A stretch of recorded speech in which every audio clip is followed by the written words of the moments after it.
జగన్మోహన్ రెడ్డి గారు ఈరోజు మాట్లాడుతూ రాహుల్ గాంధీ గారికి చంద్రబాబు నాయుడు గారి మధ్యన రేవంత్ రెడ్డి గారు వాళ్లకు హాట్ లైన్లో ఉంచడం వల్లనే ఈరోజు ఆంధ్రప్రదేశ్లో జరిగినటువంటి ఎలక్షన్ కమిషన్ అవకతవకల గురించి మాట్లాడలేదని చెప్పి వ్యంగ్యంగా మాట్లాడటం జరుగుతుంది. నేను ఒకటే చెప్పదలుచుకున్నా, జగన్మోహన్ రెడ్డి గారు ఫస్ట్ మీరు ఎన్నికలు ఓడిపోయిన తర్వాత మీ ఆలోచన విధానం ఏందో నాకు అర్థం కాలేదు.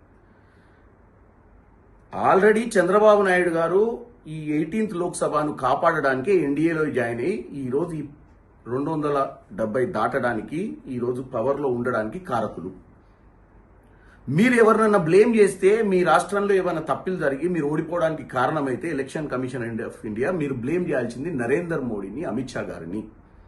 మీరు వారిని బ్లేమ్ చేయకుండా రాహుల్ గాంధీ గారి ఇంటిగ్రిటీ గురించి మాట్లాడటం చాలా ఆశ్చర్యకరంగా, చాలా హాస్యాస్పదంగా ఉంది.